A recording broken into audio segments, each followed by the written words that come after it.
Building an empire is a bit like gymnastics. I'm going to tell you the exact coaching that I heard one really amazing father share with his daughter that is applicable to how you run and how you scale and grow your empire and improve your life. Stay tuned. Welcome to the Crown Yourself podcast, where together we build your empire and transform your subconscious stories about what's possible for your business, body, and life. I'm your host, Kimberly Spencer, founder of crownyourself.com, and I'm a master mindset coach, best-selling author, TEDx speaker, known to my clients as a game changer. Each week, you get the conscious leadership strategies you need to help you reign with courage, clarity, and confidence so that you too can make the income and impact you deserve. Imagine this podcast as your royal invitation to step into your full potential and reign in your divine purpose. Your sovereignty starts here, and your reign is now. Hey there, I'm Kimberly Spencer, founder of crownyourself.com, and it's been a hot minute, since I've recorded a new podcast episode. So I'm so excited to be back in the booth with you today, just reveling in the fact that I overheard this conversation. Now, let me be clear. I don't always eavesdrop on conversations, but something in my intuition, I was sitting in the room with Colton where we were watching Declan do his gymnastics. And Declan, oh my gosh, I was so proud of this kid. My Declan is the one who had a lot of fear. Colton is totally the daredevil. And Declan, he was up on the balance beam, which back in Australia, there were these boardwalk workout areas. And one of the things was the balance beam. And he would not get on the balance beam without holding both mine and Spike's hand. He was terrified of it. But now, with a little bit of coaching and a year's worth of training, he is up on the 5-foot-high balance beam doing little kicks and things on it. I was blown away and so proud of him. Meanwhile, I was in the room with Colton, and so Colton's obviously running all over the place, and I was managing, play with dinosaurs. Fortunately, there were other moms in the room who were very interested in Colton, or I should reframe that, Colton was very interested in them. Total ladies' man. But I overheard this conversation between a father and his daughter, and I was so blown away by the quality of coaching from this father that I literally started writing down word for word what was being said, because I was like, this message is important and it needs to be heard. So normally I would never do this, but something in my intuition was like, this is such a powerful and palpable moment, and it can be applied to anything you're wanting to pursue. So I'm going to read it to you. So to set the context of this conversation, his child was very, very concerned with the balance beams. Now, I don't know his child. I don't know whether she was in the class with Declan or whether she was in, at the same time, the pro team or the advanced team practices as well. So I don't know his child. I just know the circumstances of this conversation was she was really, really scared of the balance beams. And her father had some things to say about that. And so she had come upstairs where the parents hang out to watch all the kids on the floor and was like, oh, I don't want to do this part. Can I skip this part, etc. And it was because she was so scared of falling. And how often as entrepreneurs do we get scared of falling, of failing, and all that? And so we play to not lose, not playing to win. And so here's what her father had to say to her. You can't say you want to do gymnastics, but you don't want to fall. You falling off and landing wonky is probably the best thing that will ever happen to you, because you need to know that you can move past it. You're so afraid of getting hurt that you're not trying and you're not making progress. What is the difference between walking across the big beam or the little one? Because in gymnastics, there is the big beam that's up really high and the little one. And she was like, oh, the little one is lower. And he said, the little one is lower, but it's narrower, versus the big beam is wider. So you get to practice on a narrower beam, building up your confidence, but you have a higher likelihood of falling off the lower beam because it's narrower. It's skinnier. And this is what else he had to say. It's okay to not want to fall, but you have to accept that someday you may fall. It's a part of training. You have to decide what is more important to you. If the most important thing to you is not falling, then we're done with gymnastics. There's no need to be sad about it. But if you decide that the most important thing is gymnastics, then you need to get up on those beams and do whatever your coach tells you to do. Do you trust your coach? Yes. Okay, so what do you want to decide? Are you too scared of falling that we want to leave and stop gymnastics and try something different? Or are you willing to lean into the coaching that your coach provides, to trust their guidance and to get up there and do it? I was like, this is a metaphor for literally everything. And the coaching on behalf of this parent, I was blown away, because I have seen this, having coached for 9 years, visionary leaders, that fear of falling and that fear of failure prevents them from actually taking those next steps. And this is why when coaching, the tasking is so important in between the sessions. Because in the tasking, in the action steps of like, here's the things that you need to do in between sessions, that's the part where the person actually gets to practice and build up their own trust within themselves. So when I tell clients, and I've given this tasking a lot to clients because many clients have come to me to support with their business, I say, you need to have a weekly team meeting. And they're like, wait, what? Like a team meeting? But like, I don't have a team. I have VAs. I'm like, yeah, but if you want to grow to having $1 million business, then you need to make sure all the team is swimming in the same direction. So having a short weekly team meeting, I give them the framework, but it's up to them to implement it. The same is true with my newbie business owners when they're getting started. And I say, okay, your tasking for this week, because we discussed sales, is to go and make 10 sales connections. And if they protest, I double it. So that's just me. That's how I coach. It's the challenger in me. Because the power comes from the act of doing it. The same is true when I've had clients come to me where they're successful in their business, but their relationships are falling apart. And I say, you need to carve out 3 times throughout your schedule to have quality time and quality conversations with your child or with your spouse. Oh, and then the excuses come up. But it's true, no matter what it is goal that you're pursuing. If you say that the goal is important to you and that's something you want to work toward, but you aren't willing to do what the coach says as far as tasking is concerned or your homework, then you're not actually committed to the goal. And then let's backtrack it even further on this phenomenal fatherly conversation.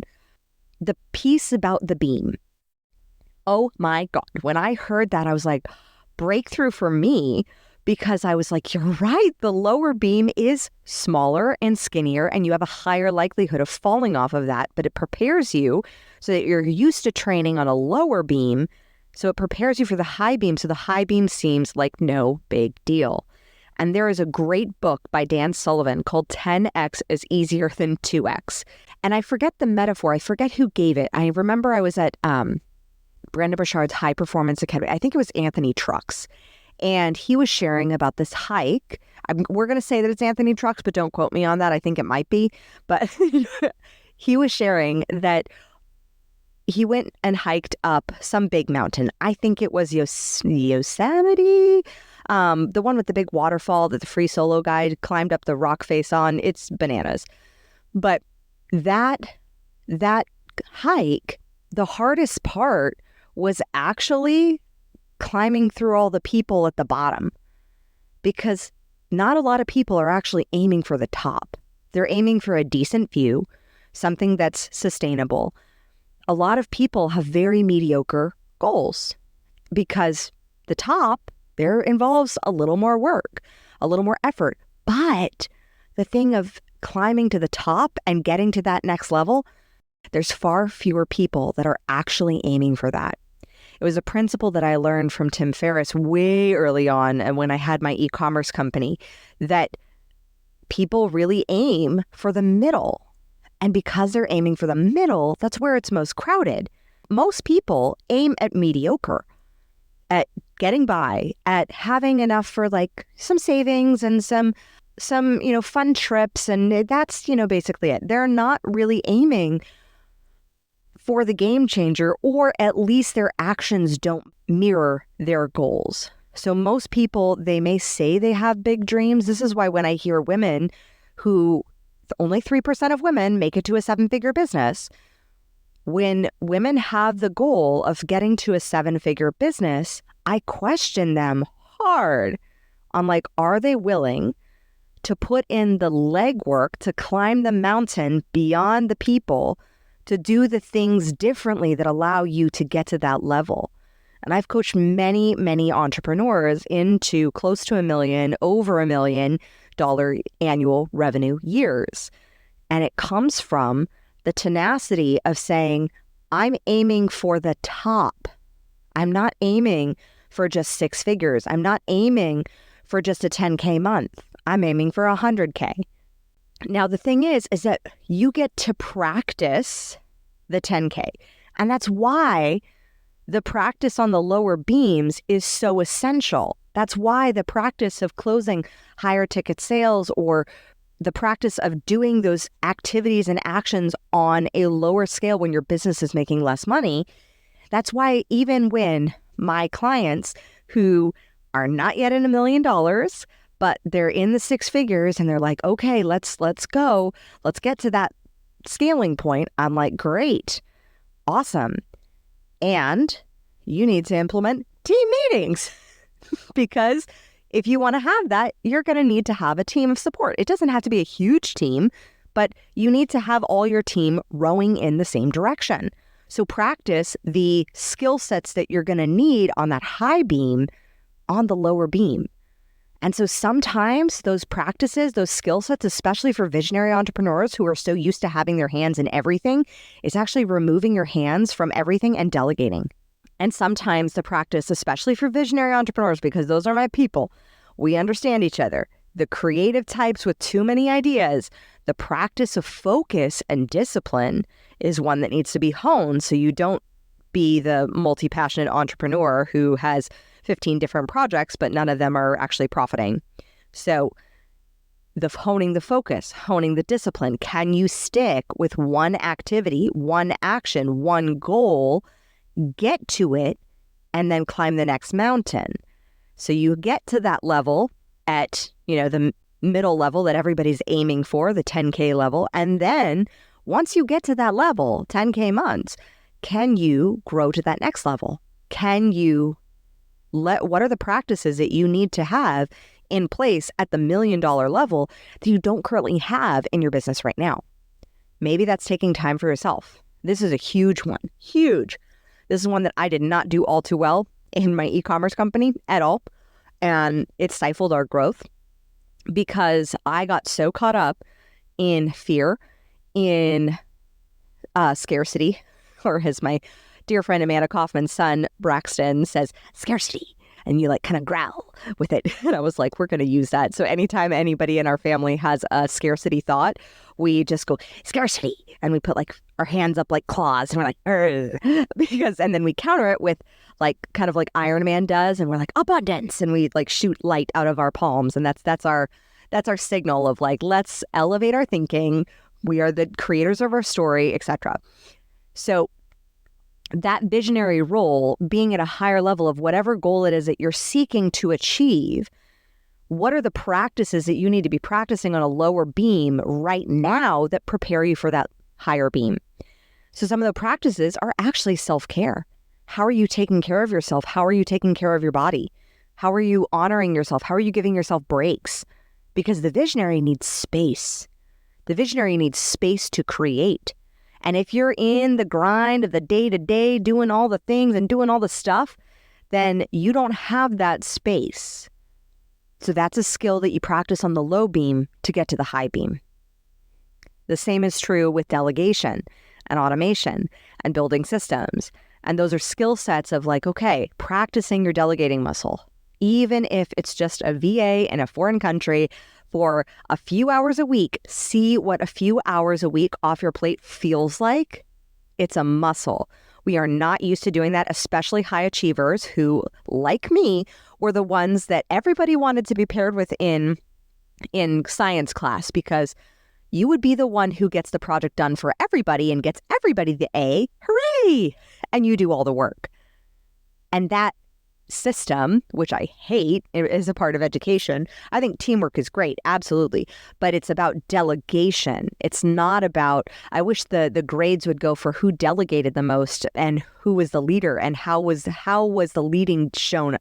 Was the leading done with control, with hyper focus and hyper management, and then, I'll just do all the things myself because I probably can do it better than everyone else anyway, which is, like, let's be honest, is a highly egoic thing. And I fully love on my 16-year-old self who used to have that belief system, because it's not true. You cannot do everything better than everybody else. You can do some things better than everybody else, and other people can do other things that are better than you. So owning what do you need to delegate that other people are better at than you, that is a high beam skill that you need to have mastered on the low beam. So you practice that so that by the time you're scaling to that multi-6-figure, 7-figure point, that is where you have the power and you already have the practice in, so that the delegation at a higher level does not scare you. So the other piece is that I loved about what this father said that I wrote down was that the fear of landing and how your failure is probably the best thing that would ever happen to you. And it's a question I regularly ask my clients, that I pre-frame them and let them know this is a question you're going to want to punch me in the face for, because you're in the middle of the suck and in the hurt, and whether it's the divorce or it's the, cash flow crisis of your business, or it's the experience of your kids driving you absolutely up a freaking wall, and you're like, how do I juggle young children and building a business? Whatever that quote unquote failure or issue or challenge is that you're facing, you falling on your face really is probably the best thing that ever happened to you.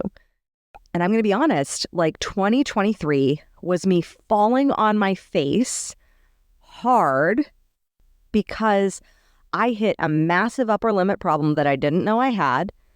And because of that massive upper limit problem, I was so timid in my choices as a business owner that it resulted in a huge cash flow crisis. Huge. And it was not fun. And this is also on the cusp of, having the success of manifesting our dream home. And we have all this success and like, oh my gosh, this whole thing. And I'm in this beautiful home and I love it. And my kids are safe and they're going to all their activities and this perfect lifestyle design sort of thing from the outside. Yes, it's wonderful and great. And the paradox was it made me so freaking scared that suddenly I was like much more timid in my decision making. And so I wasn't holding my boundaries with clients, with contracts, with team. And it was a costly mistake. And I'm so grateful for it. But that was me falling off the beam. And I'm so grateful for it because I know that I can pick myself back up, because I know that we are recouping our cash flow in both businesses. I know we are doing extraordinary things this year. And I know in my heart and soul, because I fell off the beam. And you need to know that you can move past it. If you're constantly playing not to lose, because that was what I was doing last year. I was playing not to lose. I was so scared of loss that I wasn't actually playing to win. I was so scared of losing a client because we extended their contract an extra month and I wasn't charging for it. Yeah, let's be honest and be real. Where, their coach, they didn't schedule all their coaching. And I was like, oh, okay, well, I guess we can go over. You still have like 2 months of coaching left, so we can still go over with your contract. Versus now I'm like, we agree on this many sessions in this amount of time. If you need more sessions, or if you don't complete all those sessions within this amount of time, then you are more than happy to purchase more sessions or another package. But you will only be getting that amount of sessions if you complete them in that amount of time. If you don't have that amount of time to complete all the sessions, then don't commit to the entire package. Very simple. And so learning those hardcore boundaries and establishing that masculine energy around the experience was a game changer. Game changer, absolutely. Like 2023 was so challenging, not to mention furnishing and remodeling and things like that we were doing. Like at the same time, I'm so grateful that it happened because I now know that I can move past it. I got up, dusted myself off, pivoted our ideal customer avatar, aimed directly at the target, and we have doubled down on our strategy to win, not to just not lose. Because playing not to lose will always make you lose. Even if it makes you feel safe in the moment, playing not to lose will always make you lose eventually because you are focused on the wrong thing. You are focused behind you. You are focused on a fear of something that could possibly happen, and you get what you focus on. So if you're focused on playing not to lose, then you're gonna lose. So assess yourself.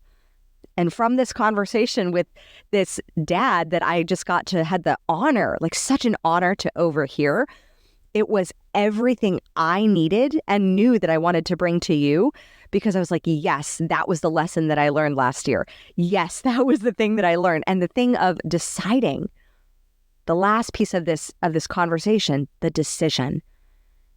If the most important thing is not falling, then be done with being an entrepreneur.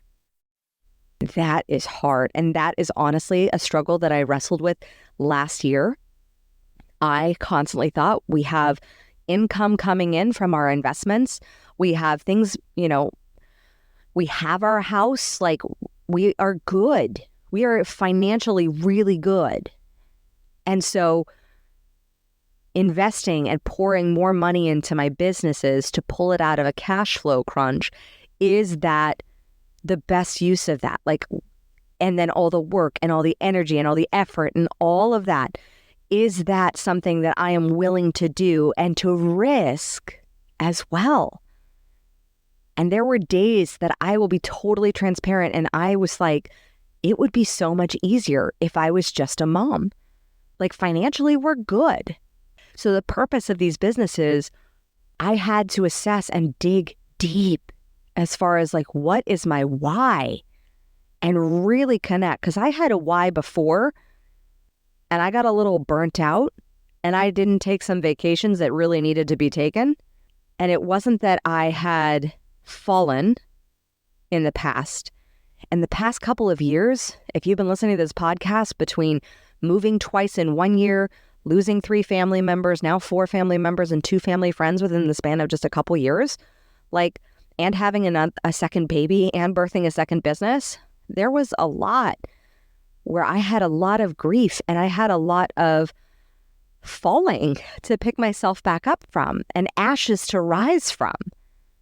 I was literally rising from the ashes of the identities of who I was to my father, to my aunt, to my nana, to my uncle, to my friend. All of those identities of who I had been, now that they have passed, those were gone. And I had to assess, who do I want to be? And there were days where I thought, yeah, I could really, really just be a mom. And then I had some of those days and I was like, I miss my brain. I miss thinking. I miss building. I miss creation. I miss figuring things out. And that's when I got started writing the book, Make Every Podcast Want You, that's coming out in August. And that's how I got our team on track with our mission. And that's how I'm getting us on track with our cash flow.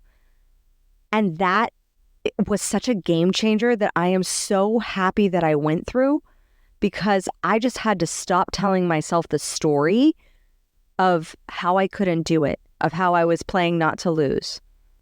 And I had to start having agency and making the choice of, this business is succeeding. It is successful. And I also had to have a dose of humility to say, yeah, I fell. Because man, the humanness of humility, I did not want to admit to myself after having multiple successful, high profit yield margins, high, like 300% growth, 150% growth of our profit margins, and a 35% gross revenue increase in 2021. 2022, we got a little stymied and stifled, and it was just kind of stayed stagnant. And then 2023 was the hard part because I didn't adapt and I didn't make decisions quickly. And I'm okay with that because I know that I can pick myself back up because we already have. And so there is power in the decision to play to win. And there is power when you look at what is it that you need to be doing now to prepare yourself for the high beam.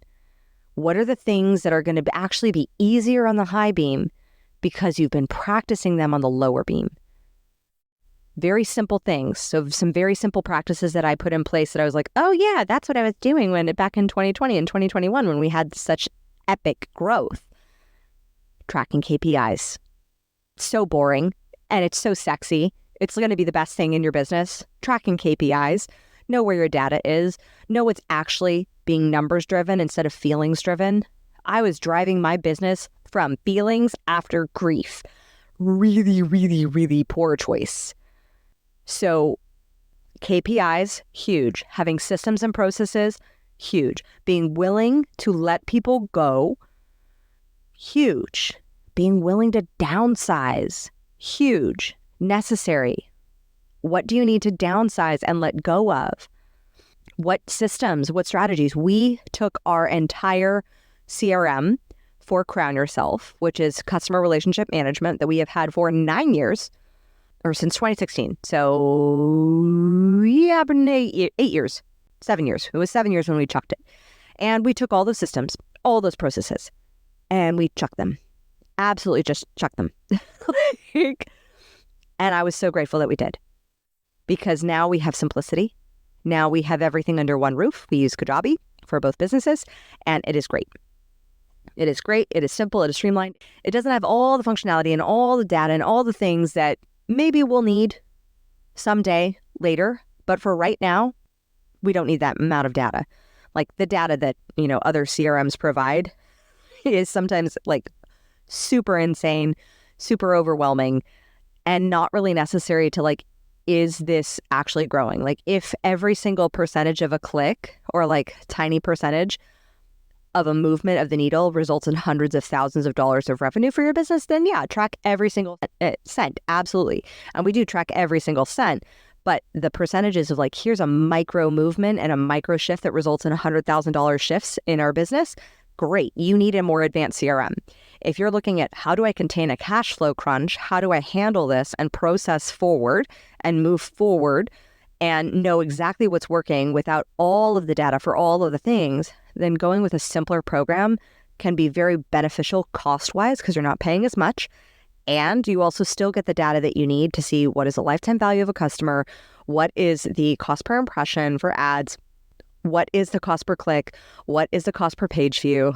You get to see that data still, but it's not all these micro data points that may or may not be 100% necessary depending upon the size of your business. If you're a $100 million business or a $25 million business, I would say differently. But if you are in the six figures, multiple six figures, or high six figures, low seven, those phases they need data. You do need your data points, but you don't need to micromanage your data. So for example, I take it with fitness, right? With fitness, if you're just simply looking to lose weight, you don't need to track every single macro and micro nutrient that you're putting in. You need to see, am I consuming more than I expel during the day? And that is a simple practice of like, okay, what did I eat? Putting it in a tracking app. How much energy did I expend? Did I go for a walk? Did I do some elliptical? Did I do some Pilates? Okay, I'm eating more than I expend. Great. Good data. Now I know what I need to do. Maybe exercise more. Maybe eat a little less. Maybe a little bit of both. But for the basics, if you're just looking to lose a little bit of weight and say, okay, I need to move my body more, then that allows you to make the shift versus tracking every single micro, macro nutrient that you're putting into your body. Now, some additional testing might show that, oh, okay, you're struggling to lose weight because of thyroid challenges or because of hormone imbalances or heavy cortisol. that data can be important. Like that was data that I also found out last year, where suddenly over the course of 12 months, I gained 25 pounds and am at the heaviest that I have ever been without a baby inside of me. Literally, I weigh as much as I had when I had Colton inside of me.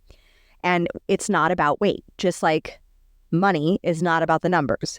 It's about how do you feel inside your body. And I was feeling bloated. I was feeling gross. And I looked at, okay, what do I need to be tracking? Bare minimum. And I went for additional testing, got additional results, and was like, oh, my cortisol is off the charts. And that's why it's stimulating mono to happen again. And my body is saying, dear God, for the love of God, rest. Rest. And it was in that moment where I said, okay, I need to decide. Am I going to focus on my health, or am I going to allow myself to continue down a path of burning out? And I had to decide. And I decided that I was going to do rest, but resting in my way. So the key is that looking at what is the data points, and I needed to get some additional data. That was where some additional data was required. I got that additional data and I said, okay, great. Now I have the data. Now I know what's going on. Great. I know I need to eliminate the wine, eliminate the coffee and the stimulants for a while, and then focus on moving my body in an intentional way on a regular basis because I was not moving my body enough. I also truly believe, and I connected into my astrological chart and into some other spiritual practices that I have. And I looked on where in my astrological chart, because health and fitness is in your house 5. And I looked at what was ruling house 5. And I adapted my fitness to fit that, because even though my doctor was saying don't do high intensity, I was like, my body needed running and cardio like nobody's business. And that's the archetype that really rules my house in the 5th house. But that's me. I'm not necessarily saying defy your doctor's beliefs. But since doing that, my body has felt different. It's felt more energized and better and happier because I looked at the data and I decided to play to win.